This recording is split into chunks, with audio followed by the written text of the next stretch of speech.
பிரியமானவர்களே, இயேசு கிறிஸ்துவின் நாமத்தில் உங்களுக்கு அன்பின் வாழ்த்துக்கள். எப்படி இருக்கீங்க? நல்லா இருக்கீங்களா? ஆண்டவர்கள் எப்பவுமே சந்தோஷமா இருக்கணும், மன மகிழ்ச்சியா இருக்கணும். அதற்கு எப்பவுமே இயேசுவோட தொடர்புல இருக்கணும், வேதம் வாசிக்கணும், ஜெபிக்கணும், மற்றவங்களுக்காக ஜெபிக்கணும். நம்ம பார்க்கிற இந்த இடம் கூட அமெரிக்காவில் லாஸ் வேகஸ் என்கிற ஒரு பட்டணம். இது சிட்டி ஆஃப் கேம்பிளிங் அப்படின்னு சொல்றாங்க. நிறைய நட்சத்திர ஹோட்டல்கள் இருக்கிறது. சூதாடுவதற்கு நிறைய மக்கள் பணத்தை இழந்துட்டு வேதனையோடு போறாங்க. நிறைய பேர் குடிச்சிட்டு ரோட்டோரங்கள்ல விழுந்து கிடக்கிறது கூட நான் பார்த்து ரொம்ப துக்கப்பட்டு போனேன். இந்த தேசத்துல இப்படி ஒரு இடமான்னு சொல்லி. ஆனா இந்த இடத்திற்கு தினந்தோறும் லட்சக்கணக்கான டூரிஸ்ட் வர்றாங்க, குடும்பமா வர்றாங்க. என்ன நிறைய விளையாட்டு கேளிக்கைகள், பொழுதுபோக்கான பெரிய காரியெல்லாம் இருக்கிறது, பிள்ளைகளுக்கான பல காரியெல்லாம் வச்சிருக்கிறாங்க. ஆனா இந்த பட்டணத்துல சபைகள் இருக்கிறது, ஜெபிக்கிற மக்கள் இருக்கிறாங்க. அதனாலதான் இங்க வரும்படி கர்த்தர் கிருபை செய்தார். அநேக ஆண்டுகளுக்கு முன்பாக ஒரு பாஸ்டர் இங்க ஒரு சபையில ஆராதனை நடத்த முதல்ல என்னை கூட்டி கொண்டு வந்தார். இந்த பட்டணத்தை பற்றி நான் வேற மாதிரி கேள்விப்பட்டிருக்கேன், இங்க சர்ச்சு கூட இருக்குதான்னு சொல்லி அந்த ஆராதனையில செய்தி கொடுத்தேன். அப்புறம் பார்த்தா பெரிய சபைகள் எல்லாம் இருக்கிறது, நல்ல தேவ மக்கள் எல்லாம் இருக்கிறாங்க. ஒரு கூட்ட மக்கள் இந்த பட்டணத்துக்காக ஜெபித்து கொண்டு இருப்பதை பார்க்க முடிந்தது. இந்த பட்டணத்தில் ஒரு எழுப்புதல் உண்டாக நம்ம ஜெபிக்கணும். அதற்கு தான் 3 நாள் உபவாச ஜெபம் செய்வதற்கு இங்க வந்திருக்கிறோம். சரி, இந்த நாளில இங்க பாருங்க, பெரிய பெரிய உயரமான நட்சத்திர ஹோட்டல்கள், கட்டடங்கள் எல்லாம் விதவிதமா இருக்கிறதை பார்க்க முடிகிறது. சரி, இன்றைக்கு ஆண்டவர் எனக்கு என்ன வார்த்தை சொல்லுகிறார் அப்படின்னு கேட்கிறீங்களா? உபாகமம் 31 அதிகாரம் 6வது வசனம். நீங்கள் பலம் கொண்டு திடமனதாயிருங்கள், அவர்களுக்கு பயப்பட வேண்டாம், உங்கள் தேவனாகிய கர்த்தர் உங்களோட கூட வருகிறார்.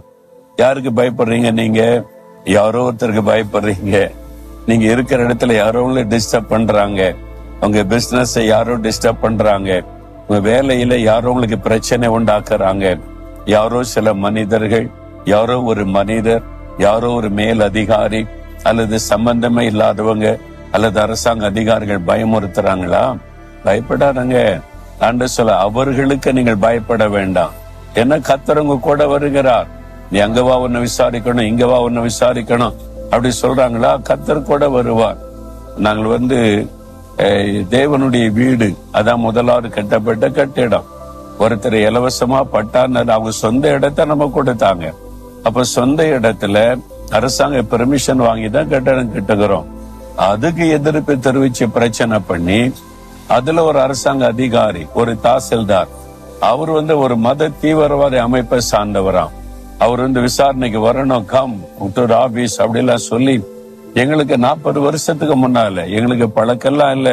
போலீஸ் ஸ்டேஷன்ல விசாரணை, இப்ப தாசில்தார் விசாரணை கூப்பிட்டு இருக்கிறாரு. இந்த மாதிரி போயெல்லாம் பழக்கமே இல்லையா? பயம்.